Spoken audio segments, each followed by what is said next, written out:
Okay, Yeah. well, let's get started. Thank you, Mark, that I will refer as Guru. Thank you, Luca, for this, for accepting this. So I've been reading your tweets lately, and you are among the few guys that I follow that express their opinions about many topics, but more recently about vaccination, etc. Quite openly, and I was interested in doing this for a long time. We did once with you, Luca. It was fine, but there were technical issues in the recording, so I only published the transcript.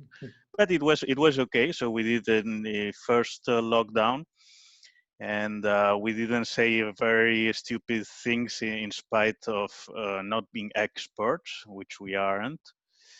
And Mark, so I tried to do a podcast with you as well, and that was a disaster because of my fault. So No, yeah, thanks for giving a second chance to it. my pleasure. So let's get this started. So about this vaccination, I noticed there's a lot of guys in Taleb Twitter that are extremely skeptical, but not many are saying. And I'm more agnostic, and maybe we will not agree on these things on the vaccine. So I don't pretend I know. But it's interesting as a problem, as there seem to be two fat tails or potential fat tails. So on the one hand is COVID, and on the other hand is the potential secondary effects of vaccinating the entire population of a country with a vaccine of which we don't know the effects in the long run. So Luca, what is your opinion on this vaccination campaign and on the risks regarding the vaccine, or on the risks of not having the vaccine? Uh, for me, the big problem is that the vaccine might have some risk. We don't know how much, and probably it's not even possible to know it now, because we only tested it for like a very short amount of time on very few people. But for me, the main consideration is that there are different classes of people that benefit differently. So for example, if you're a doctor, you are exposed to a lot of patients, which both means that you are more at risk to get the virus, and if you get it, you are more at risk of passing it. Whereas, for example, someone like me, who mostly now is working from home and doesn't have much contact with people, is much less both at risk of contracting the virus and or spreading it. But conversely, both me and a middle-aged doctor, we kind of have the same risks of assuming the vaccine of potential side effects. So, for example, one big consideration is that the risk-benefit is much better for the doctor than it is for me. So I do not know whether there is more risk in getting the vaccine or whether there is more risk in not getting it. But I know that for different individuals, there is a different risk and benefit. And so I think that we shouldn't group everyone, like the whole population, and say, oh, we should vaccinate everyone, or the trade-off is the same for everyone, because it's not true. And I think that people should take different decisions based on the different risk, both of contracting the virus and passing it to others. So basically, you believe in self-determination, so to say, and each one would know better which is their personal risk and take a decision accordingly. Mostly. Then, like, I'm 50-50 on the argument, for example, that doctors should get vaccinated. But for most of the population, I think that we can probably go with on a like let them decide basis. I read well, The first country that started mass vaccination is the UK, Yeah. and there would be something like 0.2% of the population has already been vaccinated, if that's correct. I read this in the website of Our World in Data. That would be maybe 100,000 people, which is probably more than all the clinical phase 3 trials that have been done on the vaccine. So for me, the thing is that this has been an emergency approval of the vaccine. So right now is like so it's not the normal campaign of approval of a vaccine that it will be on average something like 9 years. It has been done over 9 months, and the UK population is right now a bit of guinea pigs for all the others. So in that sense, I think that it's useful information. The way I see it is maybe just with what has been done in the UK, we know much more about the vaccine and the entropy of the information regarding the risk, immediate ones that the vaccine poses are decreasing very fast, thanks to what the UK is doing, and the US and Canada have started doing this week, if I'm correct. Yourself, Mark, are you like, have you been required to get the vaccine? Not yet. Will you be soon? Will you be taking it? You don't take it by any means. What is your view on it? I think I'm in the 8th sort of level down, I think, which is the under 55 group. So there's 7. So in the hierarchy, you've got the first tranche, which are going to be for over 80s. I may have it not quite right, but it's over 80s and people who work with elderly people in care homes and in the NHS. And then it's over 75. I may be not quite right on the categories, but it's sort of for age first, and then sort of vulnerability. So then it's between, is it between 20 to 65 if you have health issues, and then it's over 65s, and then over 55s, and then under 55. So as far as your initial rollout's concerned, I'm about 8th down. So I think they're around, it's going to be around 10 million people before me. So that issue hasn't arisen. I haven't received anything from the GP yet from my doctor. And it won't be, I imagine, by the time it gets to, I might be wrong, but under 55s or over 55 to 64, which is my group, probably won't be for 2 or 3 months yet, perhaps 3 or 4 months. I think latest estimates were about 200,000 people have been vaccinated. We're not getting daily updates like we do with people dying with COVID. We're not getting daily updates, at least on TV, about how many people have been vaccinated. I actually think they should do that. We should have daily updates of how many people have been vaccinated. But they're not doing that. I was trying to get the data, Guru, and I found it very hard. But you do have to look maybe for it. We're on Twitter, we're social media. So I saw it, someone had posted a link to the total so far on Twitter. And so that's where I saw it from. I mean, it was a 6-figure number, and I think it was close to 200,000. Oh, yeah, I'm incidentally, sure. Luca mentioned about doctors. I know someone who works for the NHS. This is purely anecdotal. A lady who works for the NHS, and she said that there's a significant minority of doctors who, she's been to various meetings and symposia, that don't want to take the vaccine.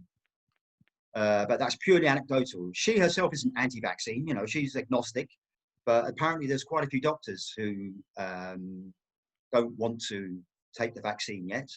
There was a poll, you can't always believe polls, but there was a poll done a week or 2 ago that said that found that 40% of national health staff don't want to take the vaccine. I don't think that's a never, but not right now they don't. So it's an interesting thing. So, I think there's the, if you ask a doctor, you're giving me medicine. Would you take this medicine for this condition? If they say yes, and you think, okay, it's like, fair enough. But if a doctor actually doesn't believe yet it's appropriate to take the vaccine, then you think, okay, well, perhaps that's a bit of a sign, that it's not just angry man on Twitter or an anti-vaxxer who's saying don't, it's doctors themselves. Well, Um, Boris Johnson has not taken it, which I find like from an ethical standpoint, or the CEO of Pfizer, Albert Bourla, hasn't taken it, and I know that the Spanish ministers are already saying we will take it only when our turn comes, and I find this also being Luca was saying like which are the groups that should be taking. Doctors make sense maybe that they take it first because Luca and I, we work from home, we will not have the same profile of risk that they have, nor the probability of transmitting it. But it's from a purely ethical standpoint. And I think that more or less everyone understands this. The skin in the game is that you cannot be prescribing the vaccine without having had it yourself first, unless there is a real reason that you cannot have it. But someone like Boris Johnson or the Spanish Prime Minister, who, when the first tests were available, were the first ones who were tested, and that was not a problem. Now, the CEO of Pfizer, are not taking the vaccine, and that's problematic at to the least. I think, Nacho, you hit on something there. I think that's been the problem with the entire period from lockdown onwards, is that we've been told by members of scientific communities and MPs that you have to observe certain rules. And of course, it seems like they're not observing the rules that they're actually saying the rest of the public should observe. So I think that's been a general problem, that the people who are making the rules and the people who are telling us that we've got to restrict our lifestyles and you can't go out and you can't mix households and you can't travel from one area to another, they are doing it themselves. So we had this with Dominic Cummings, government advisor. We've had it with various MPs. We've even had it with Neil Ferguson, who produced the sort of model which precipitated the initial lockdown. He himself travelled and he went and saw his mistress. So I think that's problematic in the sense that these people themselves are not following the actual rules that they set. And that doesn't come down well. And I think public see that. And so over time, because we've now got lockdown fatigue, and I think people are saying, well, you people our superiors aren't following the rules. And you see various videos of, people politicians wearing masks, but they literally put the mask on before they get in front of the camera, because they're being filmed as they come in and you see them offset, putting their mask on. They walk on set with a mask and they take it off to speak to the camera. But it's sort of marketing, so people have called for, the MPs to be vaccinated first to show the lead. But I don't know if any have yet. Vaccination started a few days ago, a week ago, and no, as far as I'm aware, no MPs have lined up to take it. I know because I saw I may a be wrong. video that Boris Johnson has not taken it, and No. an old man was asking him. He was there first day of vaccination campaign, taking the pictures next to an old man, and the old man was Yeah. asking him, "Will you take the vaccine?" And he What did was he say? saying, he said that he was only taking it when his turn would come. They don't want to jump first in the line. Yeah, So let someone else have the vaccine. Yeah. well, of course, and that Mm. the thing is that as much I think I told this on Twitter in a comment to you that I see that well, several things here. So Luca was pointing to some of them, but there are others. Like for instance, men are more likely to get COVID than women. That's like consistent across countries from all data that I could see. The exact ratio, I want to go into the detail because that would change. But men are more likely to get COVID. So, I mean, would it make sense that men get the vaccinated first? Maybe, or maybe not. Um, the rationale is it's that older people go first. At the same time, the trials were done disproportionately on healthy young people. So then should not be, so to say, healthy people taking it first because that was like the profile of people that were tested first? And like, are we not running a risky experiment by vaccinating very old people? I mean, at the same time, if you look just from the logistic consideration and the fact that maybe you have to send 1 million notices and etc., it probably makes sense also that it is done by age groups, because the government will have that access to that sort of data. So if you enter to qualify too many parameters, so Guru, it's like you are probably healthier than I am, even if you are 20 years older. So maybe I should be getting first, you know? It's I know that you are eating crisps, but I know that that's probably the exception rather than the rule, that we come to that. So, I mean, if you try to parameterize too much, you will like never make it. So I mean, I see reasons why the things are being done the way they are done, and also it's another problem that interests me is when do we stop vaccinating people? Because for me, it's clearly obvious in a way. I think that we should not be vaccinating everyone out of the possibility, you know, that this will have like long-term horrible effects. Then you won't want the whole entire UK population developing such effects.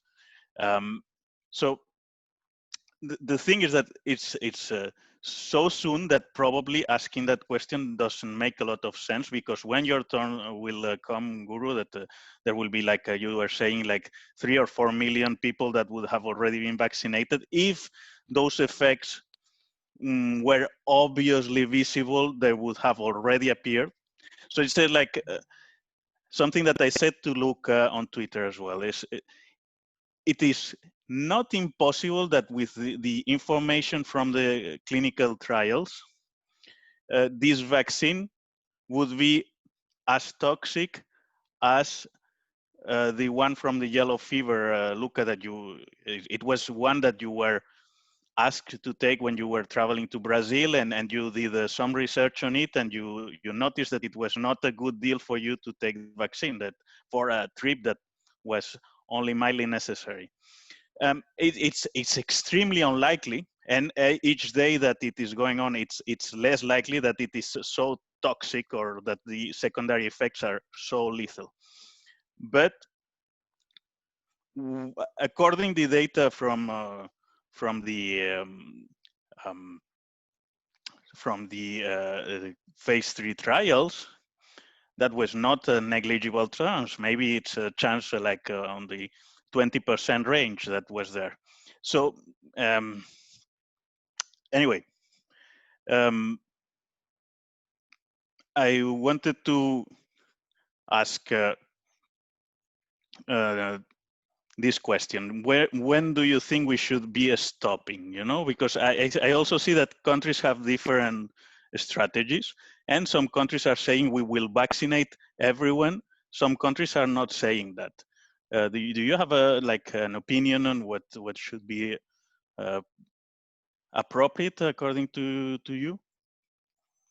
I'm not sure. I think that like we should differentiate a lot on like anyway whether we will want to make the vaccine, whether countries will make the vaccine mandatory or not, and on the timelines. Because if the countries, they just go on a we want to get vaccinated basis, they just offer the option, And then they use these classes to say, like, for example, in December, we give the priority to the elder people, to the elderly which ask, and so on. And then it takes a lot of time. Then probably if it goes slowly enough, and anyway, not everyone will accept it, so the problem will not even take place. Instead, if countries, they go extremely fast, and then we're talking about mandatory vaccination, then it becomes a completely different problem. So I just think like we should first like understand whether we're talking about mandatory or not, and how fast will the vaccination go. Yeah, well, the thing is, yeah, sorry, Mark. Yeah. Sorry, Nacho. I was going to say that I heard a doctor say that we should just target, it touches on what you said earlier, that we should just target the most vulnerable, who, as you say, weren't actually in the trials, but we should target the most vulnerable, because if you target that key group, it would reduce COVID, you know, by 85%. So there's no need to vaccinate everyone, but vaccinate a certain group. But of course, they don't know yet whether the vaccine itself, which seems quite remarkable, whether it will actually work to reduce transmission of the virus, and whether it will actually make you immune, and for how long. You know, we know, I think they just announced there's been some sort of variant, COVID variant, which they think is if you agree with the increase of that there actually is an increase or second wave in COVID. They've said there's a new variant, and they said, oh, it's okay, our vaccine should be okay for this new variant. But I may be wrong, Luca, perhaps you know. I mean, as far as I'm aware, people have said there could be up to 40 variants of SARS-CoV-2. You know, so I mean, it's the nature of a virus to have variants. But the going back to the, you know, when it should stop. Chris Whitty, who's one of the advisors on SAGE, that advises the scientific organisation that advises Boris Johnson and the government, or increasingly not really the government, but just a few people in the cabinet, said that at some point we will have to decide, when we go back to normality, at what level of COVID does society then reopen? Because we can't crush COVID. We can't ever get it down to zero. Okay, it's now going to become a fact of life. So at some stage, we need to decide what is an acceptable level of COVID-19 in the community. So you could say that ties into, if vaccinations work to drive down COVID, if that can be proven, that's what they're doing, rather than just a seasonal die-off of COVID as we go towards spring. At what point do we decide? I was actually going to say this on Twitter, to bring it back to Twitter, for people who wear masks. What stage will you decide not to wear a mask? Will you never not wear a mask? Will you always wear a mask? You know, or for the next 5 years, regardless? Or will you stop wearing a mask when government says you no longer need to wear a mask? Or will you make up your own mind about how virulent COVID-19 is in the community, and then you say, okay, it seems to be okay now, independently of anything else, it seems to be okay now, I'm going to stop wearing a mask. So it crosses over the question you're making. At what point does the government, but also the individual, decide, okay, I'm happy now that it's no longer a pandemic, it's now just an endemic, you know, respiratory illness, you know, the same as other coronaviruses, or the same as flu, and we can accept that ongoing level of risk because it's just a normal risk now. So this is the thing. It's sort of interplay of different things. The natural die down of COVID itself. One, because it's got rid of, I hate to say the term, but it's quite a good term, of dry tinder. You know, the people who are already vulnerable have basically died. The rest of the people have become immune, either by vaccine or by natural immunity. Majority of people are asymptomatic, and it does seem increasingly that asymptomatic people don't pass it on. So at what level personally, and also as a government, do we decide, okay, we can get back to normal and that vaccination is no longer necessary, or whether we need to revaccinate every year as they do with flu, you know? And so that's an, I mean, if I ask it back to you, Nacho, if you're wearing a mask now, at what point do you stop wearing a mask? When the government tells you, or when you decide from looking at figures or whatever it is you're looking at, that you no longer need to wear a mask? It's an excellent question. It's an excellent because it's question. sort of, it could last forever, because you could say never. I mean, there are some people on Twitter who says we've got to crush COVID. We don't know. But the thing, Guru, is that also there has never been an epidemic that lasts forever, right? And I don't expect COVID to be one. But you had a bubonic plague for centuries, and there were like clusters reappearing up to the 18th century. So it may be for the rest of our lifetimes. I don't think so. And especially I hope it won't be the case. And I hope that the vaccines are effective, even if that's you were saying, you know, I hope they are. You were saying yourself that we are still like, we don't even know if they will effectively avoid transmission. It's a very reasonable hypothesis that will be the case, but it's not yet proven a proven hypothesis. So I would like to think regarding your question that, you know, that the time I will make my mind and I will decide according to the data, and that I feel safe not wearing a mask, then I will stop. Truth is also that, you know, I know that you are a lot for personal say self-determination, autonomy and sovereignty. Well, basically. autonomy, yeah. Say it, and I absolutely respect that, but probably you and I are not in the same page with that regarding that.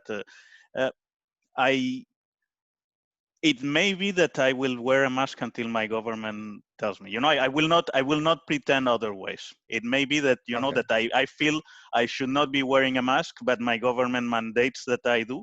And I at some level, Guru, I have to say also, I'm pretty sure that now we know about aerosols and things like that we didn't in March. And that I'm pretty sure that like outside wearing mask outside it's probably quite useless except in very crowded places, and yet in Spain you have to wear a mask outside, you know? So yeah, I don't know. Yeah, I think as far as going back to what Luca said earlier on, as far as the risk profile of taking a mask, I think we've got a lot of information on excuse me, on COVID-19 now, and I think we have more information than we do on a vaccine. So if we talk about uncertainty, there was a doctor on, I don't know, was interviewed on, I think it was a BBC, and said, the point is, every drug you have as iatrogenics has side effects. Paracetamol, aspirin, you know, vaccines, they all have side effects. The point is, if you take paracetamol, we have known side effects. We have known, they're all known, because this has been over decades. So we know the side effects. We know that people are susceptible. You know, some people can't take paracetamol. We know some people can't take penicillin. We know that, but we don't know about this new type of vaccine. So I'm quite happy, because I think personally, I have less risk from COVID-19 than from a risk which arises from the uncertainty of a vaccine, because I don't know the risk. So, but people can then say, well, it's not about you, Guru, it's about other people. But then I think, well, how far can you take that? How far do you have to have a risk to yourself to protect people you will never meet? I know that sounds quite harsh, but how far do we go to potentially harming ourselves to protect, to put it bluntly, a granny who's 88? How far do we go with that? And that's quite blunt. And, you know, people who are saying you're not taking, you know, I'm not wearing a mask, or I'm not having a vaccine. They're literally called granny killers, you know, or you're killing the elderly, which is, you know, emotive rubbish. It's just emotive rubbish. But fact is, I'm not going to take a vaccine until it's a rush through vaccine. I've had a BCG. I've had a vaccine. My daughter has BCG. She's had the MMR, which is the measles, mumps, rubella. Not anti-vaccine, but I am anti-rush through vaccine. And I think that's more Well, uncertain. Sorry. Guru, you are half Swiss, and you know that Swiss they have already said Ah, that they are not going to approve this on an urgent, and they don't have an emergency procedure, and they will basically wait and see I think what the others are doing. The Swiss are experts at risk. If there's a country who's expert at risk, it's the Swiss. And It's true, yeah. their parliament, the Swiss Confederation has said that we're going to wait for a while. I don't know how long that is, but they're under pressure, even from some of their own citizens and other organisations, because Switzerland were hit quite hard, at least initially, by COVID-19. They're under pressure. The government itself is under pressure to get the vaccine in, start vaccinating. But in the reverse to our government, they've actually said, no, let's hold on for a while.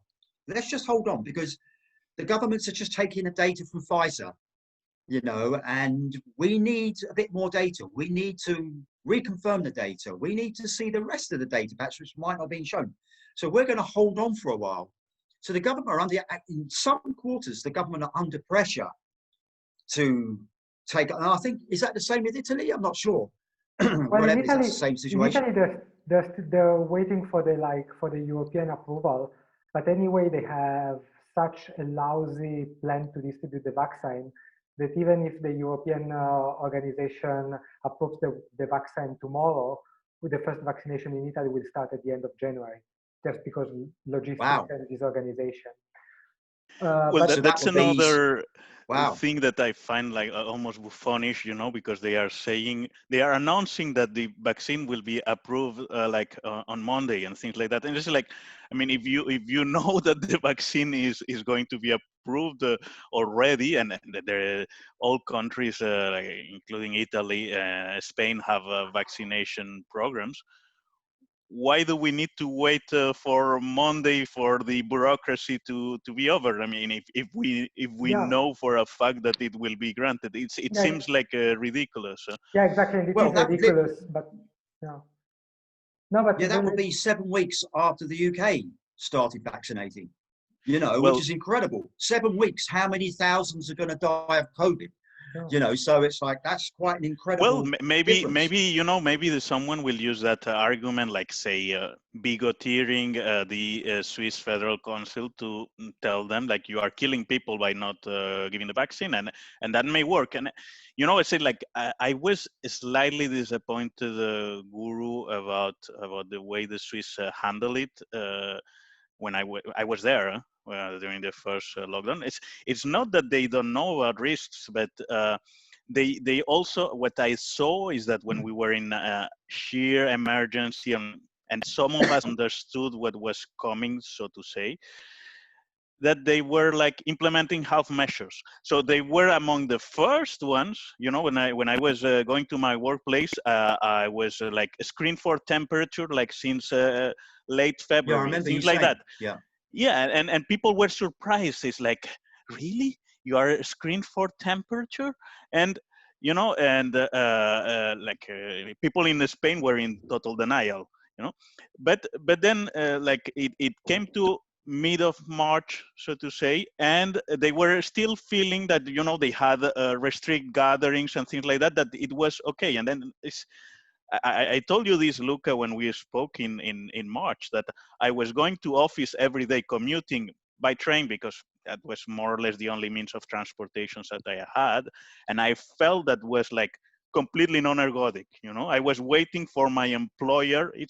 I'm not an employee, but technically, but by the guy who pays my wages, to say like, you don't need to come to office tomorrow. And I was like writing emails, like saying that in Hong Kong they were already closed down like 5 weeks before, with less number of people infected, etc. And they were also calling me paranoid, so to say, some of my colleagues. And I say like, okay, so No, I will come. I will keep coming, but it's this is, and that makes me think a bit of your books, Guru. It's like, I am as you are a slave. Even your health is on the hands of your employer, and if your employer takes lousy decisions, as it was more or less the case, because they were on the kind of careful side, but at the same time they were looking at what WHO was saying, and they were saying like WHO is not saying that this is unsafe, and uh, I was mid of March still being required by my employer to go to the office. They wanted to do shifts and things like that so that we are less in the office. But at the end, my boss, and I have a perfect job to do remotely, decided on his own discretion that it's okay, guys, if you work from home. And then I was working from home, and I kept working from home since then. But it's see, as you see, like we touched ergodicity, Luca, and personal autonomy. Another topic regarding vaccines. I just wanted to add one more thing about vaccinations and approval and distribution. I think I really don't like that this matter has been discussed as a black and white thing. Like, for example, if I were like the Minister of Health of my country, I would say from now on, like doctors can use it on a voluntary basis, the vaccine. And this is probably good for three reasons. The first one is that doctors are like high risk category. The second one is that they're probably better informed, both for themselves and both because it gives them like also a bit of skin in the game in the decisions that they take with the patients. And third, because if we begin distributing the vaccine to one small class of the population on a voluntary basis, we also get, we can also like debug the logistics so that if we decide to proceed later with to approval, we already have a structure to distribute the vaccine that works better. And now I'm not saying that like about doctors because like necessarily they have to be the first category. I'm just saying like I don't like the black and white like we need to approve it for all the population and before that no one can have it. I think that that's stupid. And I think that you can begin progressing, especially on a voluntary basis, much earlier. Yeah.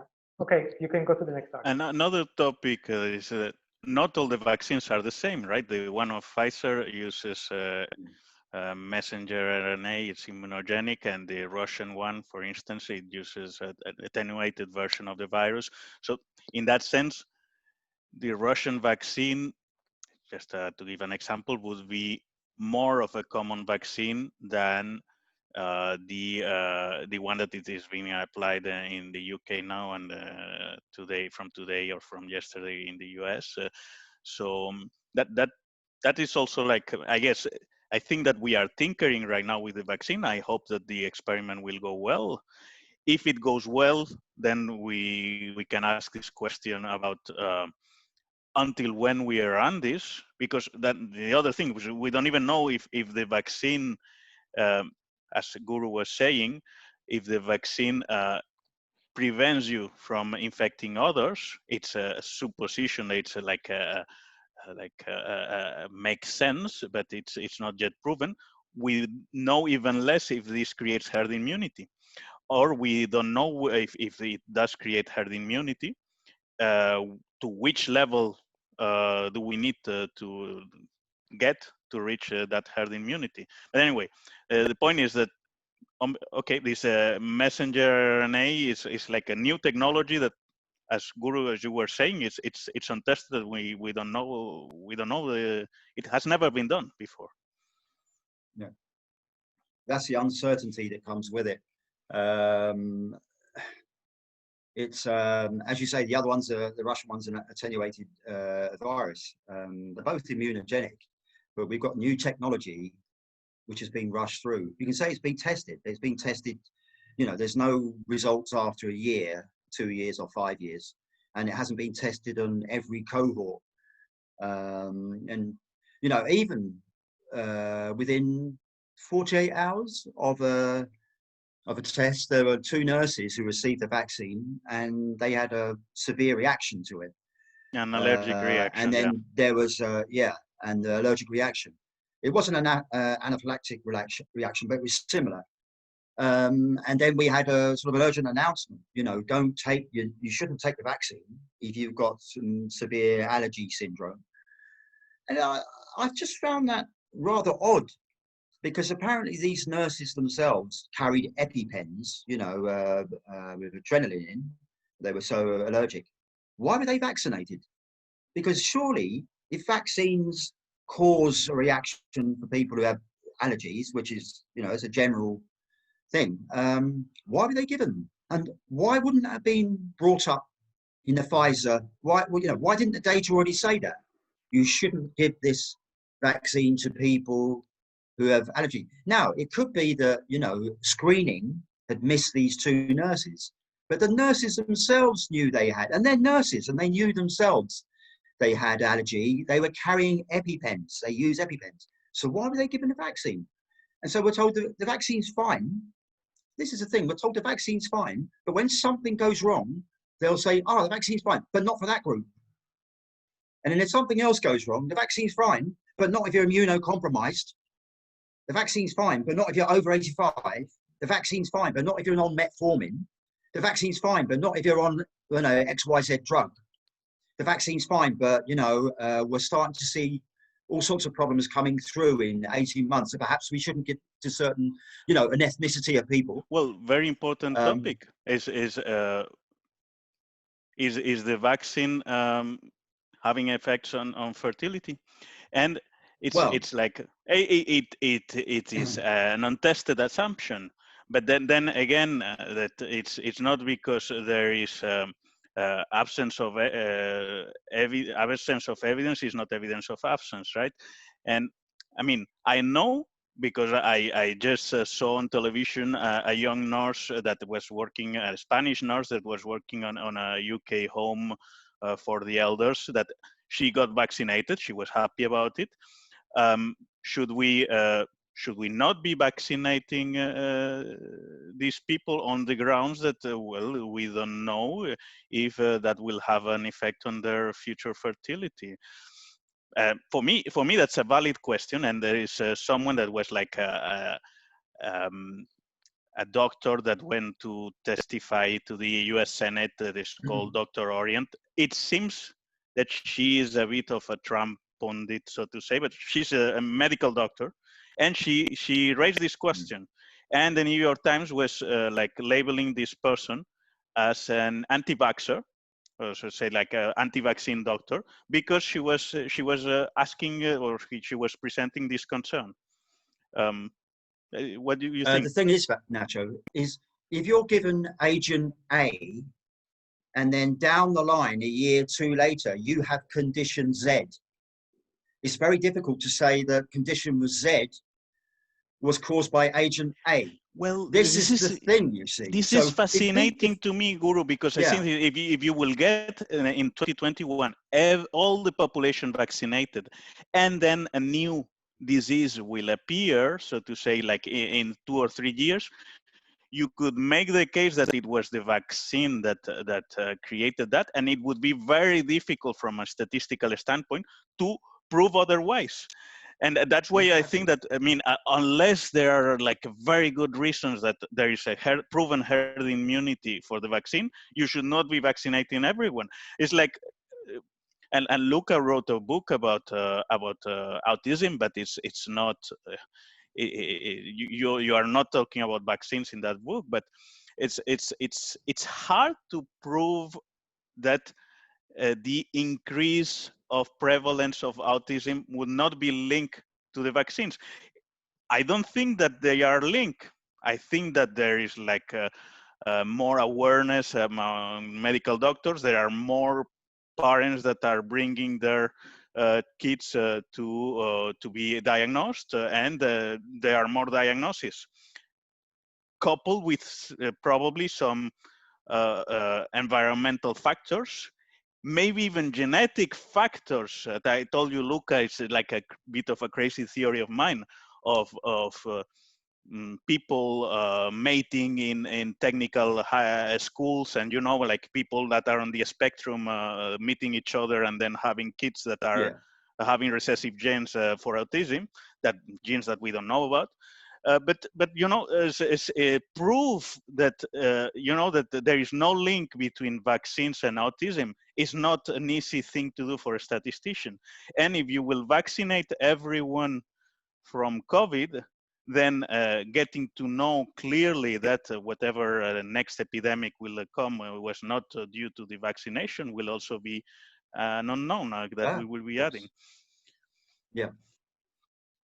Well, Yeah, anyway. I think we really need to differentiate between kind of vaccines, because there are some vaccines that are so widespread and since so many decades that probably we have a good certainty of what they do, their side effects, and maybe, yeah.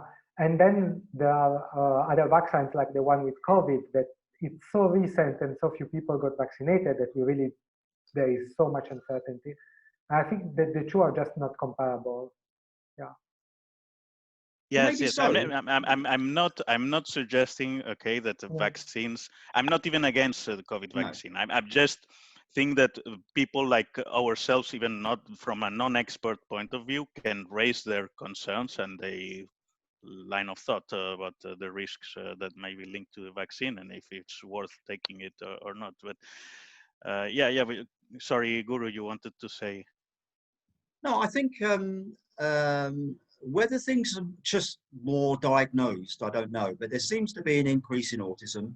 There seems to be an increase in neurological disorders. There seems to be an increase in Alzheimer's. There seems to be an increase in all sorts of sort of disorders. And you think, well, where are all these coming from?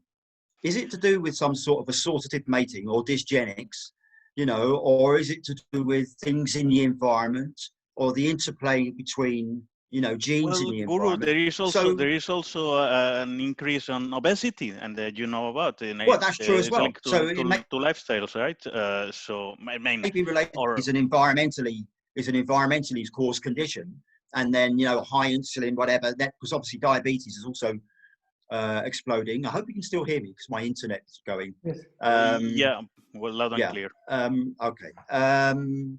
So obviously obesity, high insulin, all those things are related to disorders as well, or maybe related to neurological disorders, and lack of autophagy and, autophagy and things. So that's why it's so difficult to say, as I said, agent A causes condition X, because one is, it may be 20 years time, I mean, asbestos, silicosis in miners, asbestos, getting, working in asbestos is now banned, I suppose, in the EU and what was in the UK decades ago. And that was proven to causing lung problems. Miners got silicosis from coal dust, but these things were 15, 20, 25 years down the line. So, it's, I think it's really, really difficult to say what's caused what. But I did read somewhere, it may be wrong, but I read that, modern man has 500 chemicals in their bodies that Stone Age man didn't have. And those are man-made chemicals or hydrocarbons from combustion or chemical flame retardants in your sofa, from some aerosols, from, as I say, combustion engines, from all sorts of things. So are we saying these things don't have any effect? Or the constellation of all these things doesn't have any effect? Now, I'm not saying that the vaccine's going to be like terrible or it's going to kill everyone. I'm not saying that. I'm saying there's uncertainty.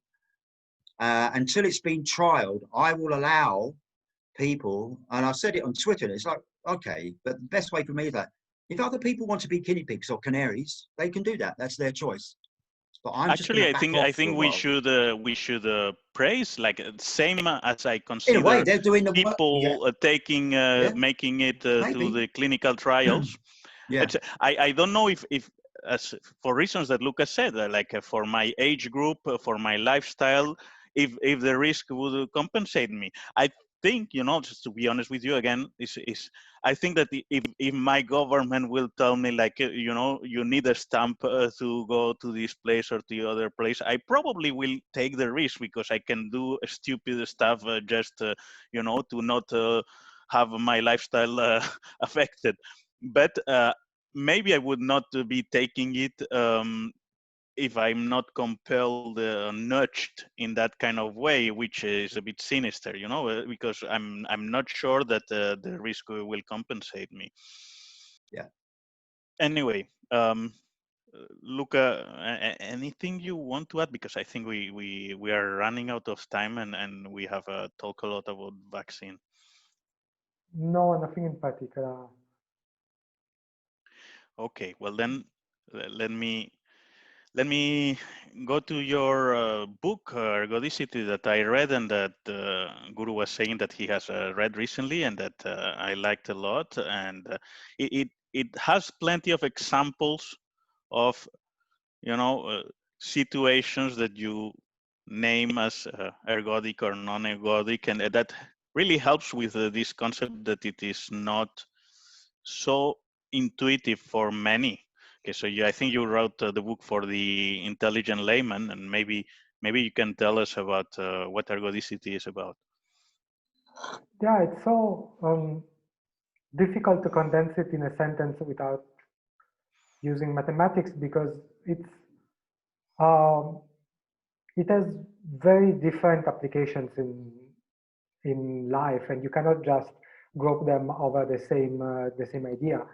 But for example, one idea is that you must think about survival first, and often we don't think about it, also because there is a lot of survivorship bias around us. So we only see those who survived, and then we just imitate them. And if we are not aware of the risk, then we imitate them in a way that might put ourselves in danger, which is not good. So, for example, one of the lessons of ergodicity is like, when you have to take a risk, try not to take it in a way that if things go bad, it will destroy you. And this, for example, is the difference between like going back to vaccines, between a few people in a society getting a vaccine versus the whole society. Those are two different things from a risk point of view, and we cannot just talk about them together. Or another example would be, again, like how you group people. Well, your cousin one is a very good skier. Maybe you can tell about that one. Yeah. In the book, I talk the example of my cousin who was extremely good at skiing. He actually participated to the World Skiing Championship in his category, and then he was also like very, very risk taking, also doing like all kind of acrobatics in his free time and so on. And then actually he had a series of uh, leg and ankle and foot injuries, and then eventually he had to quit professional skiing very, very early on. And one thing that we forget is that when we see professional skiers, we don't see actually those who have been the fastest in their lives necessarily. We see the ones who've been fast and survived through it. Because if you think about it, it's very, very easy I mean, not for everyone, but for someone who's good enough at something, it's very easy to get a very short performance pass just by taking excessive risks. But then he should also make sure that he takes those risks in a way that if things go bad, he doesn't like put his career at risk. Or maybe not, depending on him, because I suppose that in some sports, if you want to be very, very good, you need to take a certain degree of risk. But I mean, you should also know it, and within reason, try to limit it. So that, for example, you get injuries, probably injuries are necessary if it were sport, because Mark was saying that if you never have an injury, you're not pushing it hard enough. But you should also make sure that you have kind of injuries that like are not career ending, and that you kind of look at early signs, so that I suppose if you have some kind of recurring pain, then you also know that you should do things slightly differently or take a small break and this kind of thing. Let me tell you something I liked about the book, because there was, I think it was August or early September, there was like a Twitter debate about if we could say things like, random walk is more or less ergodic than this. And then there were some of these math guys, some of them you cite them in your book, who are so clever, and then more or less saying that they were against that. And I think that, I don't see a problem in saying things like, that ski is more non-ergodic than, I don't know, that weightlifting or something like that, and you do that, you explain your rationale in the book. And for me, that's, I also do that, even if it's, you say that systems are ergodic or are not ergodic, and saying something like less ergodic than, it may not be technically correct, but you think that there is a reason to do that, right? Yeah, it's simply because, like, well, it depends on the field and on the reason why we're discussing this. If you're discussing it from the mathematics point of view, you're discussing it because you want to study some properties. If you're studying it as yourself in a person in the real world, then you're studying it because you want to know how to act. And basically, almost everything in life is non-ergodic to some extent. I mean, for example, even just crossing the street, in a way, it's non-ergodic because, like, a car can kill you. So if you just think like, I will not do anything which is non-ergodic, then you don't do anything. And if you say, then I will do things which are non-ergodic because otherwise I don't do anything, then you will take very risks which you shouldn't take in some domains. And so instead, it's much more useful, and that's actually what people do intuitively, that they actually perceive the different degrees in ergodicity. And for example, it's very clear that driving a car without the seatbelt on is less ergodic than driving a car with the seatbelt on. Because, Yeah, I because, personally, humans have a limited shelf life. We live, I don't know, 80 years old. And the thing is that if I drive a car without the seatbelt for 60 years, I have very different risks than driving the car with the seatbelt for 60 years. And you just cannot compare them. So for a person which has practical uses and a limited amount of time, then it makes sense to think about whether activities they have a chance of being non-ergodic in the medium term. I was going to work when I was, 10 years ago in Barcelona, by scooter. in, and after having an accident, I came to the conclusion it was non-ergodic. He didn't have the word for it, but that, I got like, I'm also probably not very good at risk homeostasis, and I got confident, and I started doing a stupid stuff with the scooter. So I sold scooter, and now I only rent a scooter in very small islands. I think that that's ergodic enough. So I also use this like more and less ergodic, the way you do. Mark, is it for you? Does it make sense to say something like ski is less ergodic than, I don't know, athletics? That kind of thing is Yeah, like something you I have think experienced. Luca touched on it. He said basically our lives are essentially non-ergodic. That the ensemble, the population, is not the same as your lifestyle. It's not the same as what you do. So 99% of the population, if you give them, so this goes right back to the vaccines. The vaccination is a non-ergodic process that might benefit society but harm you. Okay, so that's non-ergodic. So it harms you over time. It may do, but it will be beneficial to society. And there are some pursuits and sports, if you take it to sport, which will be more non-ergodic than others. So, for instance, if you look at rock climbing, free rock climbing, whatever it's called, a lot of those guys, women, guys end up dying. So the ensemble is almost the same as the individual. And the people you see on videos who live with bears, they say they have a relationship with bears. Ultimately, what happens? They get killed by a bear. So that's pretty, it's ergodic.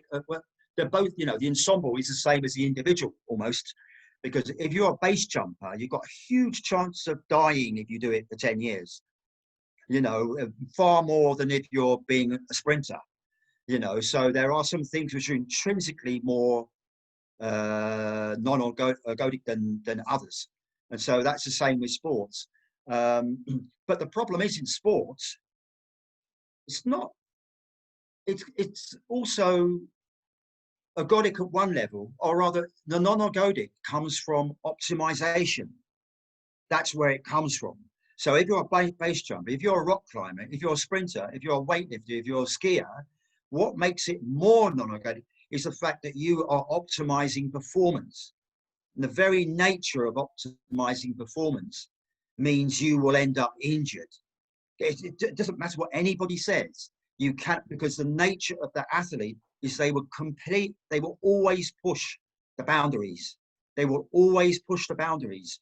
And you only know when you push the boundary, you've gone over it, when something gives.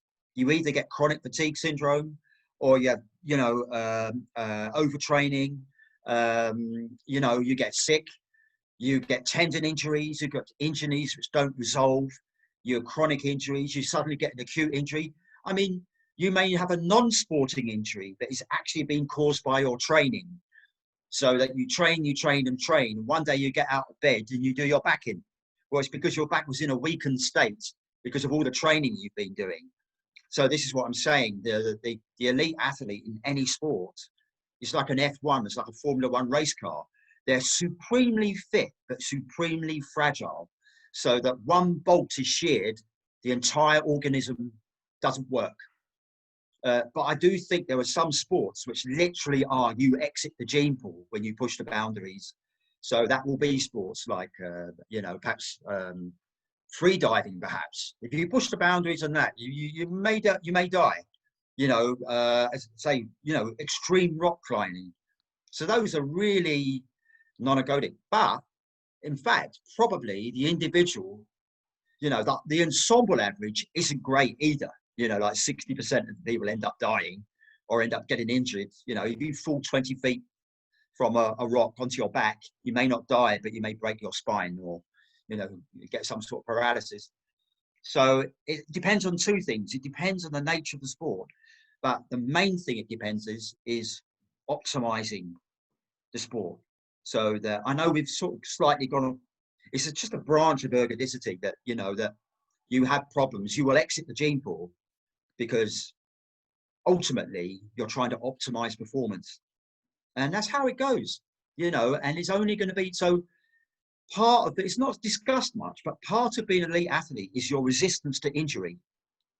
People talk about the psychology of the athlete, the right psychology, the right training programs, the right coach, the right nutrition, the right recovery. But also there's an intrinsic, I've known athletes who would think, wow, they literally are world class, but they always get injured. So they can never be world class. That's their weakness. So to be an elite athlete, you need to sort of be resistant to injury. It's not that you have the right protocol. It's literally like some athletes, they could be good, but they're not resistant to injury. And if you optimize, you're going to just get injured and you're going to exit the gene pool. So yeah, sports are non-ergodic in the sense that, if you have, it's like in China, they have 1 million kids playing table tennis from the age of 5. And 20 will become world class, 5 will become elite, and the others are gone. The others are just gone, either from repetitive strain injury or mental burnout, or, all of those sorts of things. So as Luca says, we just see the end result. And you say, well, look at Usain Bolt. This is a training he did. This is the protocol he had. So that's how you get to be a world-class sprinter. No, it isn't. It isn't how you get to be a world-class sprinter, because thousands of athletes have done exactly the same thing and they haven't become world-class. So what Usain Bolt did to get to world-class isn't any different than people did to get nowhere near world-class. But the ergodic thing is basically, in sport anyway, is an optimization problem. Because if you're a normal skier, if you go, unless you fall into some sort of hole or in the crevasse, a normal skier isn't going to suffer the problems of an elite skier or competitive skier. And the same with a normal athlete or a normal climber, or a normal driver. But if you're extreme, then it becomes highly non-ergodic. And as you say, you're pushing things to optimize, and you're generally trying to find shortcuts and get most bang for your buck. And that's where the problems arise. So, But that's part of the course. sorry, we have been talking for more than Oh, 1 hour now. I promise you that we will wrap up before 90 minutes. So let's try to stick okay. up to that, if you will allow. And then, Luca, you said that in your book you mention strategies, I mean, even if it's not technically from the thermodynamical or mathematical standpoint, to become more ergodic. You mentioned things that are part of Real World Risk Institute syllabus, like Kelly criterion. You mentioned things like um, barbell strategy. You have even some on of your own, like this term that I like, that is fractalization, skin in the game, of course. Can you tell us a bit more about that? Yeah, in the book I talk about a few things that people can do to increase their survival. And interestingly, most of those are things that we do instinctively. But there are things of the modern world that bring us like to ignore it. For example, I make the point in the book that moods and fears together they approximate to the Kelly criterion, which is an mathematical algorithm to bet the right amount so that you increase survivability. But then when people tell us like not to be moody and to be rational, in a way they're telling us like to distance ourselves from these natural strategies for survival. Then of course we need to talk about extremes, because being extremely moody or being extremely fearful is not good either, of course. But yeah, so there is this middle ground. Another thing that I found extremely interesting is about redistribution. Uh, in the book, I run the numbers and I make the point that some amount of redistribution is usually very good. And you can think about redistribution in all kind of senses. You can think about taxes, or you can think about distributing your workload between days, or distributing your business between activities, or between like you make small bets, and so on. And it was very interesting for me, because like you think, yeah, it makes sense, but then you think, oh, but actually probably it makes sense to optimize for something only. And then you actually run the numbers, and actually you discover that to actually distribute your bets and distribute workload and distribute a lot of things actually makes sense. Yeah. Thank you. Guru, I also read Gang Fit. So I was under the impression, I read Gang Fit, I read anaerobics, I read also 100 Poor man. truths. Yeah, I mean, I did my homework. So I was under the impression, Guru, that Gang Fit, it was you talking to your 18-year-old self. Am I wrong? Yeah, it's me talking to myself now. It's me talking to myself now. In a way, I'm just talking about how I think now, and it's a bit juvenile, some people may say, but you know, as the older I get, the more juvenile I become, I think, and or the more set in my ways, in the sense that I've developed a certain ethos in life, which you can see that you had it when you were younger, but it becomes more developed over time.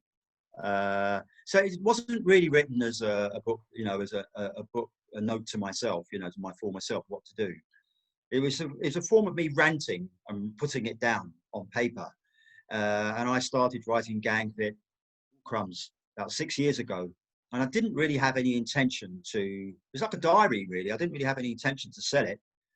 It's only later on I thought, oh, okay, perhaps people will be interested. And then when I posted a few snippets on Twitter, it was a complete surprise to me, because I thought people were going to think, who's this idiot? You know, he's writing rubbish about, you know, being free and sovereignty and not working. And so, but I think I found some sort of connection between the business owner, the multimillionaire, the entrepreneur, the disaffected, the unemployed, and the connection was a sense of being trapped, a sense of sort of being locked in this sort of like prison that you couldn't do what you want, and you had to go to work and you had to do this and you had to do that. And I think GangFit sort of just in a very tiny way tapped into. So I sort of said, well, you know, it's for the disaffected, it's for young, it's for, but I think it's for everyone in the sense that, you know, there's a commonality of people who sort of just want to escape, you know, want to improve their lives, and they're stuck in some sort of cycle which they want to escape from. And that be situational. It could be a bad relationship. It could be they live in the wrong area. It could be their job. Just some sort of sense that time's passing on, and any images they had in their mind when they were young have just sort of floated away, and they don't really know what happened. So they woke up when they were like 30 or middle-aged, and you know, what happened? You know, they're not in control of their lives. And I say in anaerobics, because there's a big crossover to anaerobics as well, that, you know, we're sort of domesticated. And there was a well-known actor who died years back called Oliver Reed. He's a British actor, and he was really macho. He was a macho man. In his films, he got into fights. He had a scar across his cheek. He was a heavy drinker. He lived near me in Wimbledon, actually, in South London. He was just loved because he was like a man's man. You know, he ate raw meat. He had lots of sex. He got into fights. You know, he was aggressive, but he was also very tender. But the other side of him was very aggressive. And I think there's that primal thing in a lot of men. It's just, you know, they just feel trapped. And they wouldn't, you know, it's like this hunter-gatherer thing about being free and being your own master. And the entrepreneurs like that.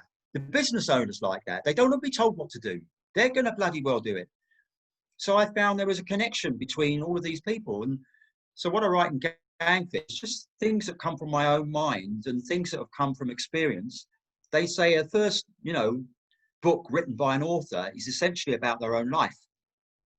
Your second or third book may not be, but the first book you write as a writer, fiction or non-fiction, is essentially about your own life. And so that's what I've done. And I made it into a series, you know. Okay, so and the GangFit things I'm was interested in. before anaerobics, because I read Yeah, them anaerobics first. they were sort of and Gang. started at the same time. 5 years ago, I was living in Somerset, a small village, and I started writing a lot for about 3 years. So that was 8 years ago. I moved to Somerset, and then I started writing a lot, and I wasn't really earning anything. I just started writing a lot about things, and you know, it came as a shock to me that I was writing, because it's not something I ever thought I would be doing. No way am I a good writer, but I like writing. And I don't think Well, you need to be a great writer to have a visceral impact. you have a So, lot of people reading your books and like And they're even very acting good. upon them, huh? well, that's gratifying to me, because, you know, the grammar's bad, structure's bad, but I just like want to hit someone in the face, you know, so that either they hate it I or they think love those it things, and they're not bored with it. these things that you say are like overvalued, and probably your average reader doesn't care about it, and it's all fine. You know, you are No, not maybe. Well, writing I don't think they are. for the New York Yeah. Times critic, No, are you? You know, so that's right. No, uh, exactly not. And it is, I do tend to rant. And I thought, well, this is a good way for people, a bona fide way for people to listen to me rant. It's just put it on paper. And I think that comes across. I think that comes across, that what I say is well. like what I really mean. If I may, you know, some I know some people are bothered by, you know, it's some of the things that you Of course, say. of Yeah, but course. it's the thing is, it is. Yeah, I will not go into literal interpretation, but of course, in GangFit, more or less, most adults are depicted as zombies.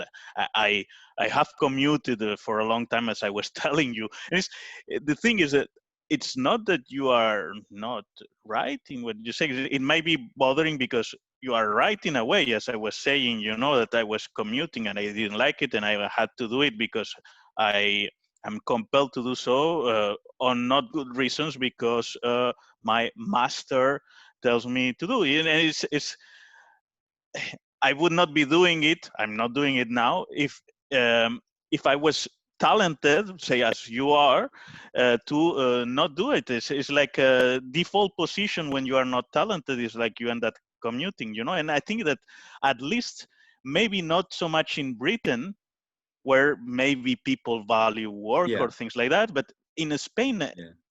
people, like, you give $1 million to a random person, next thing he will do next day is they will quit their job, right? Or at least they will tell you so, you know. So uh, for me, it's almost natural that you say that all these things are like shit and that you should try to remove them, You know, but I you need don't a think. certain talent for that, right? Yeah, I, I don't. I think the sound it's point not then. up Yeah, to everyone. It's like it's I think that yeah. if people are commuting is because they don't have a better idea of how to earn their bread. It may come across that I'm like denigrating. It probably does. I understand that, but I'm denigrating people who work. I'm not denigrating people who work. You know, if you're working and you're responsible, you're looking after your family, then that should be applauded. It's just for me, I detest it. There's two things. One is I'm actually very, you know, I'm like 95% reasonable and 5% very, very unreasonable. So every day, you know, it's like I'm fine. You know, there's no problem. But as soon as people start to try and whatever, it's just a natural thing. I'll become very unreasonable. And also, as far as a book's concerned, I don't think you sell my type of book with being reasonable. It has to come across as harsh. Because if I said, oh, well, if I was mealy mouthed and wishy washy about what I believed, no one would buy the bloody book. But I haven't really written it with that. That's what I wanted to write. And I haven't written a wishy washy book because to me, these aren't wishy washy sentiments. So I've written down what I believe. And so that's it. So yeah, normally I'm, you know, a nice guy really. And, you know, and I like employed people. I've got a lot of Oh, employed I've met you a friends, couple of you times, know. and Yeah, of you course. I I've met didn't Luca feel in like London. insulted No, by of you course in not. any means. No, of course not. You know, and mentioned about, you know, perhaps, you know, working people haven't got the wherewithal about the create. I don't believe that at all because there's extremely creative peoples in everywhere, unemployed, self-employed, working, you know, business owners. They're all over the place. They're just different types of people. We're all different. I think I've noticed, Guru, and you correct me if I'm not right, in your tweets a bit of like more nuance lately. That you say like, you know, guys, it's not so much about employed, not employed. Is more about like finding what you like and doing what you find appropriate, and that for somebody mean being employed or being partly employed or being freelance or being Yes, having your own yeah, business, having a pizza parlor. I don't know. I've noticed some of that it went like from the extreme that you know, the zombies to the yeah. like find the what you find interesting, whatever it is. I think that's a couple of things now. I think one I've been influenced by the rest of Feel Good Twitter and other people who are selling products saying, you know, how to create your new life and go towards whatever. But the other thing is, I've always said that you don't always know what you want, but you know what you don't like. So I said that from the word go, that the way, and I think other people, there's Daniel Vassallo, you probably follow on Twitter, he wrote the AWS, but the Twitter audience, and he's done remarkably well. I think he works for Gumroad now, you know, 10 hours a week. And he's very much, this is how you go towards things and what have you. Whereas me, it comes from a sense of entrapment. It's literally like, I mean, I know Daniel has that as well, but for me, it's really, you know, the wolf is caught in a trap, you know, and it gnaws its own leg off to escape the trap. That's how I felt. So I put myself in ridiculous situations. It's sort of like a death ground strategy where I will not do something if I don't want to do it, even if I'm starving. So for me, it's essential not that you necessarily go towards what you want, but you utterly reject what you don't want in life. Doesn't mean you don't have responsibilities, but they are responsibilities that of your own choosing, to look after your children, to your family, to your friends, to be nice to people, whatever. But otherwise, it's about escaping entrapment. So that will always be the main thrust of a gang fit type thing is about escaping entrapment, you know, escaping domestication. But anyway, I've talked for too long, so Yeah, well, yeah. Luca, Isabel, I look up to you guys that you self-publish your books in Gumroad. You're building an audience, and it's going well for you. It's like for you, Luca. Did you feel that because on your bio you told me that you were working for Big Co, and then you stopped that for becoming a writer full time. Is that Guru was saying is something that you have gone through? I would guess so. Well, for me, I was very lucky that I work in a company where we had like a lot of freedom on a lot of things. So like we could basically decide when we go in. Like some days I could decide that today I was working from home. Then I could like I had some freedom in some projects. So I didn't at the time feel so much trapped. But then I felt trapped in the ideas. Like I had some ideas about how what the company should do and about what we should tell to the people we were helping, and the company was restricting my freedom to do that. Like there is some like the company is selling some products, and that's what you're supposed to, and these kind of things. And that's actually the part that I was feeling myself constrained with. And but yeah, I think that like it's extremely common like that you find some degree of like entrapment on a lot of things, and I think it's just natural to want out of it, or at least to be able to set some terms of yours, like if you don't like having to go at a certain time to work, for example. I think it should be totally like an option, like to say like that part I don't like it. And so I think that like it shouldn't necessarily go for all people like to go towards self-employment, because there are a lot of people who don't like it either. They don't like some things. They don't like the uncertainty. They don't like just the responsibility that they are overwhelmed by it.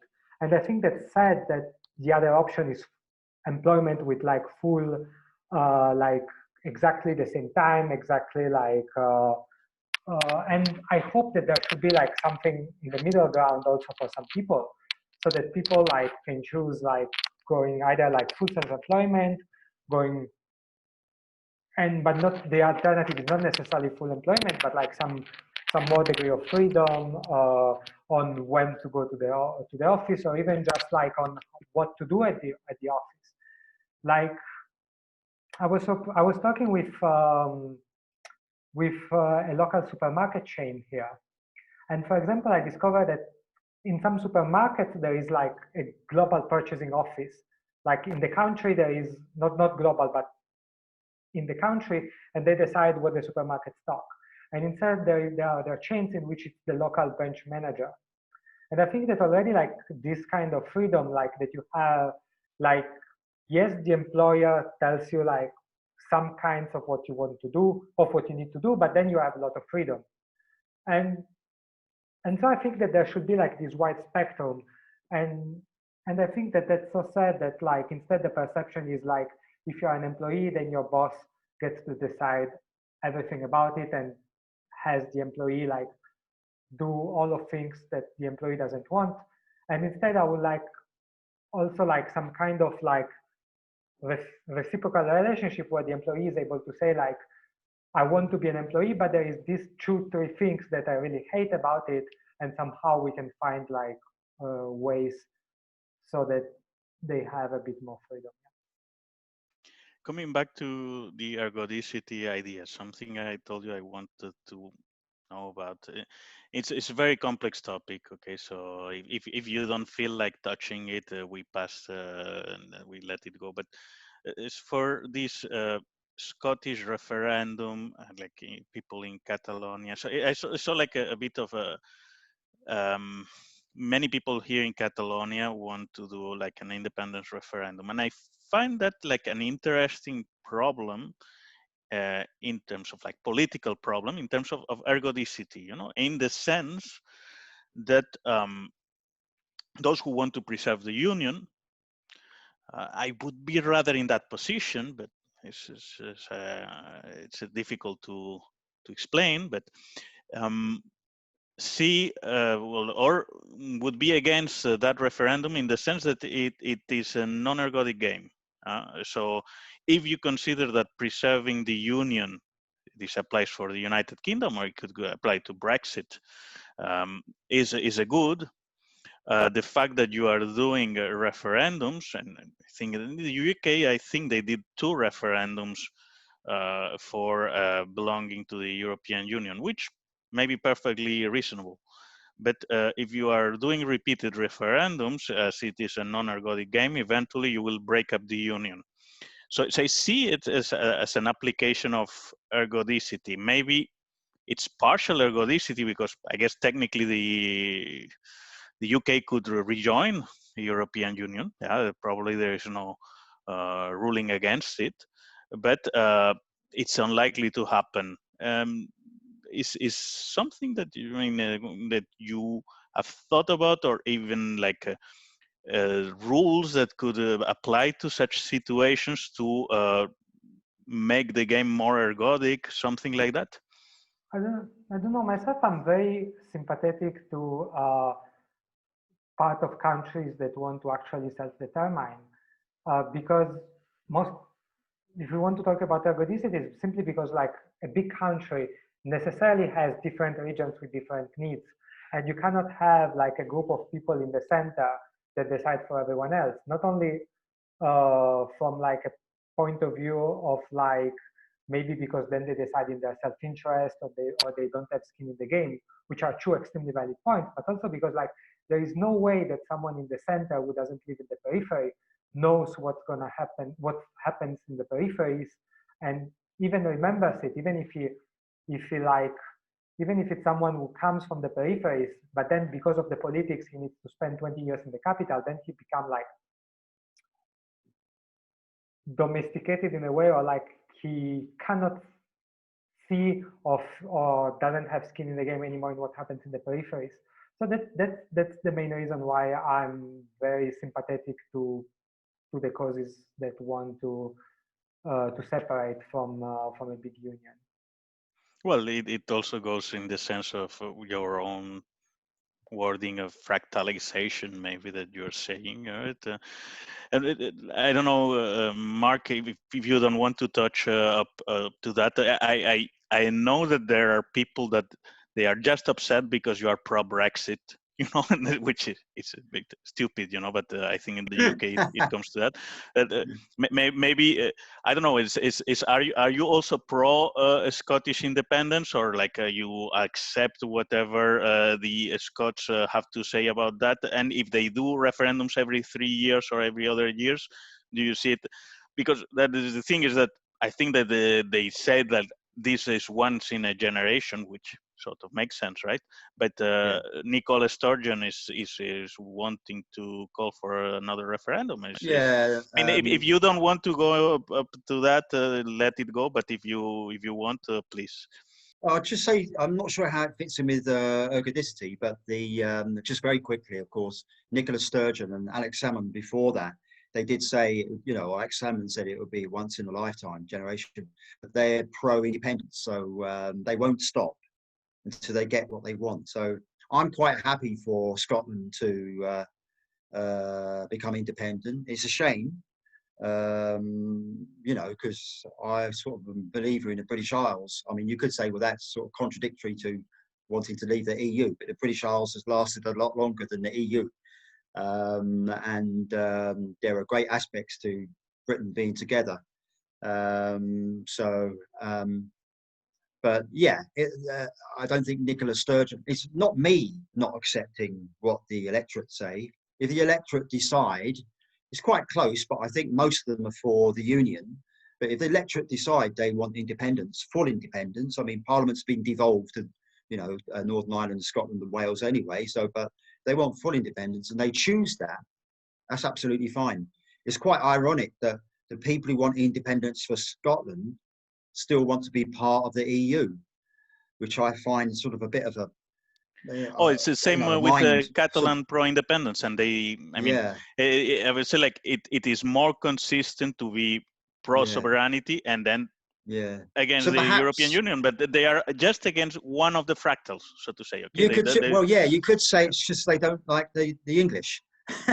I'm not saying Exactly. that, but you could say it's But the just thing is, they that's don't the like the case English. of the Catalan. It's clearly the case of the Catalan Yeah, that are yeah, pro-independence. They don't like Spanish people, but yeah, it's not politically correct to say so.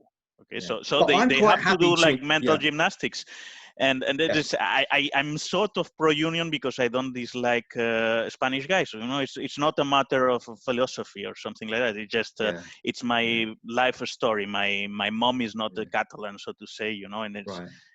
anyway. This is very ethnic also kind of thing, Yeah, but it's yeah. a complex problem, Yeah. and maybe me linking to ergodicity, it's just making it too much. Then Mark, you just we are almost 1 hour and a half, so I guess that Okay. you will need to leave soon. I was reading Gang Fit, and you more or less, and correct me if I'm wrong, see school system as iatrogenic. Um, is it just? I mean, don't you think that if we take your advice like too seriously, that could also be a bit iatrogenic? Um, the school system, education's a great thing, but education isn't just in school. Okay, I know there seems to be a home school movement in the US, and there's a bigger homeschool movement here as well. But like state education, homeschool education can be done. I mean, when I lived in in Somerset, especially, there were homeschoolers who weren't teaching their kids anything. The kids are just running around, hardly learning anything about anything. So homeschooling can be done badly as well. State education can be done badly. I went to comprehensive school in the 70s, and I think it was diabolical. And considering I was there for, school for 11 years, did I learn? Yeah, maybe the things I learned, which I don't even realize I sort of learned. But um, no, I don't think schools are iatrogenic. I just think they're a conformity machine. I just think they're a part of a conformity machine. That's all. And they say they socialize kids. Well, they don't socialize kids because they only socialize kids with their cohort, with their own age group, and which is not Lindy. When we are hunter-gatherers and what have you, we're with our family, we're with our extended family, with our aunts and uncles and our parents and grandparents. So I actually think that schools put a barrier between the young generation and the old generation. And I think homeschool kids can talk to older people and respect older people more than school kids do. So it's not that the school necessarily teaches the wrong things, although they're not up to date with what's happening in the world. So I think they ought to be up to speed with the new economy, how things are going. But they are a conformity machine. And I said in Gangfit, school is 9 to 3 or 9 to 3:30, and it prepares you for 9 to 5. So it's just part of the thing. And it's convenient for parents because the parents who are sending their kids to school, they're working themselves. So they're not free themselves. They're working I themselves. So they think that's need why they a need a school was surrogate parent. They mass need a schooling was surrogate parent. developed. It's Yeah. just parking for Where are we going to children. put our kids? Exactly. Where are we going to put our kids? We're going to put them in school because otherwise, what would you do? You couldn't work, couldn't earn money. You'd have to, heaven forbid, you'd have to look after your own children. So I just think it's a way to, I say brainwash. Perhaps I'm being a bit too whatever. It's a way just to make, as I say, I've said it 3 times. It's a conformity machine. It's just like it prepares children for the life of work. But they say that anyway. A lot of schools say that we're preparing kids for life out of school, which is a life of work. So, but anyway, I won't go on ages about that because I could talk at length about that, and then it would become Yeah, boring. no, this is it. Like But I can, I think you yeah, showed a lot of nuances I expected. So yeah, this is just also we are out of time, but I wanted to ask you one question about anaerobics because it came up to my mind. I said like there you said that you think that it's a realization that you come up yourself, that men are basically animal source food based omnivores rather than vegetables, and this is like you would see as a humankind better off if we do more carnivore than if we go vegan, so to say, like in terms of health. And Yeah. it's I mean, I think you know better than I do, but for me, it's the Mediterranean diet is more rich in vegetables, so to say, and Uh, yeah.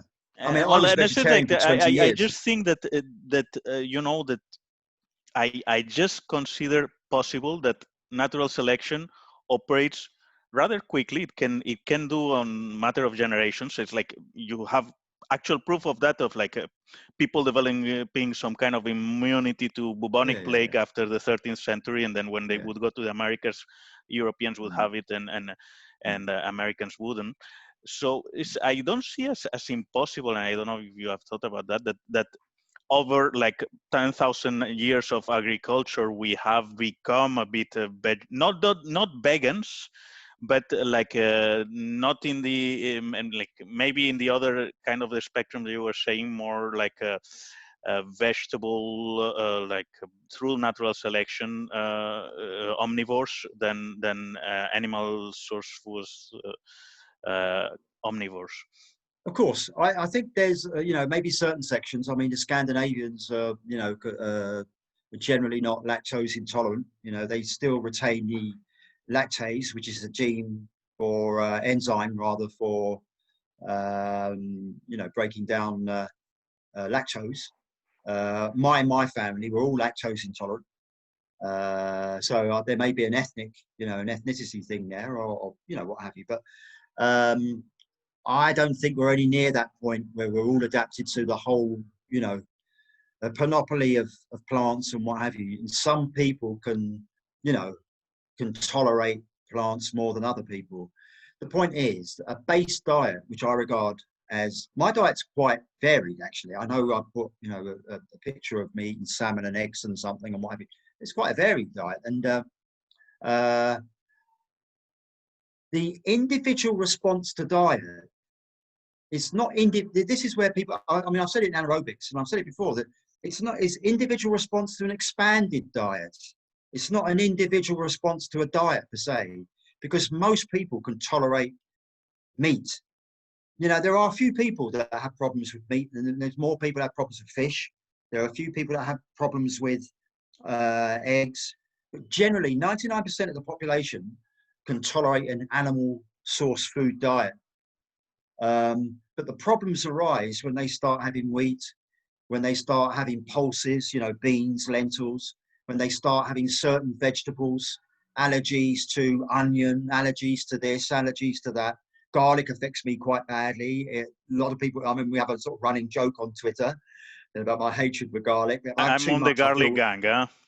Yeah, you're on the garlic. Well, I'm the anti-garlic gang, you see. So it's like, whatever. But I mean, it's quite funny. But so some people, so a friend of mine, I like lentils. The lentils, the pulses. I love lentils. I love chana. I love, chickpeas. And I like all pulses. And I don't really have a problem with those. Now, a friend of mine, if she eats lentils, she has stomachache and wind for 2 days. It affects her really, really badly. Really badly. Makes her ill. And she cannot take lentils. She's managed herself, and she eats a highly meat-based diet, okay, because a lot of non-meat stuff affects her quite badly. She can eat vegetables, she can eat what have you, but so the individual response isn't to the base diet, it's to an expanded omnivore diet. So a lot of people can take lots of different types of vegetables, but other people can't. So I think if you've got a problem, so you may say we've been, with there over time, or even quite quickly, there's been a jump in this sort of, we've quickly adapted to certain things.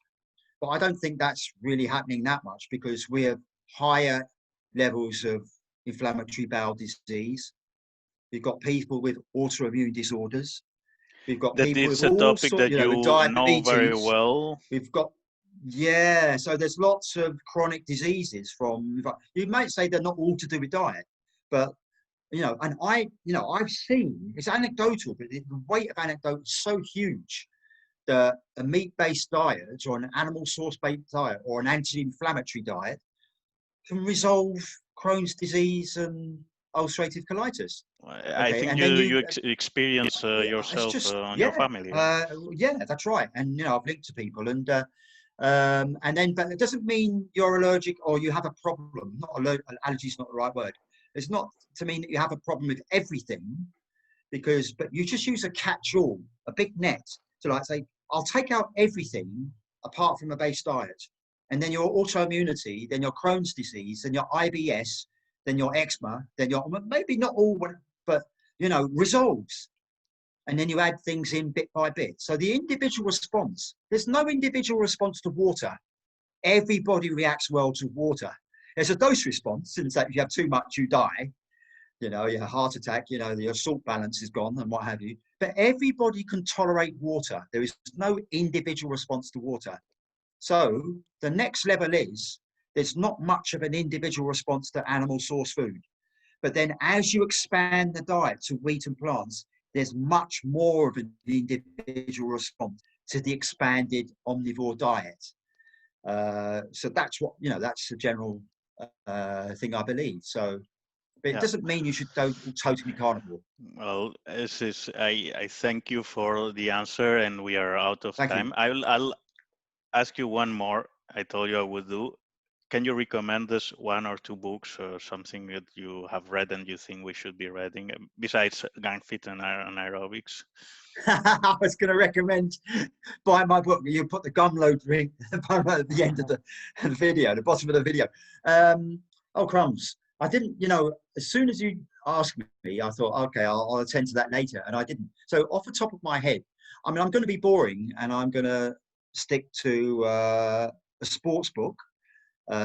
Which was a precursor, which has a Speed Trap by Charlie Francis. Charlie Francis was Ben Johnson's old coach. He was done for drugs in 1988 when he won the Olympic final in, where was that? France, Barcelona? Not Barcelona. Was that Barcelona? 88 Olympics? Luca? Seoul. Yeah, he won the gold in Seoul. So it's quite a notorious episode, but his coach, Charlie Francis, wrote a book called Speed Trap. If you're a sprinter, read Speed Trap. I think it's quite difficult to get hold of now, but I think you might be able to get a PDF for free online. Read Speed Trap. It's about the art of sprinting, not the science of sprinting. There is some science, but about the art of sprinting. Another book, and then of course, the first book I read of Nassim Taleb about 15, 16 years ago was Fall by Randomness. I actually preferred Fall by Randomness to Black Swan. And then I like Anti-Fragile, but Fall by Randomness was my then introduction to fat tails, bullshit detecting, all those randomness, uncertainty. That was great. That was like there were two phase transitions as far as books were concerned. One was Speed Trap and the other was Fall by Randomness. So I'd recommend, if you haven't read those yet, then go and see, check them out. Thanks so much. Luca, before we wrap up, I'll let you recommend some books that you think we should be reading. Yeah, so my first recommendation is always like for Nassim Taleb's books, just because I think that what's written in them is so important. Then one book that I like a lot and I think is applicable, very relevant to many people, is Stephen Covey's The 7 Habits of Highly Effective People, which has an extremely cheesy title that prevented me from reading it for so long, until a friend of mine actually put it in my hands. And actually the 7 principles that they describe are actually not so great at all, but the first 70 pages of the introduction and where he talks about the importance of taking responsibility and having principles are just golden. And I think they're really that's probably one of the books which is the most relevant for the highest number of people. Yeah.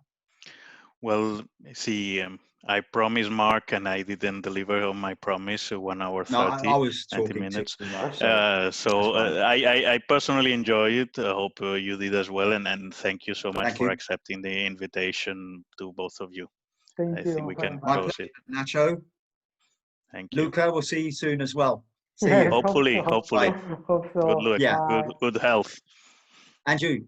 Good luck. Bye-bye. Bye.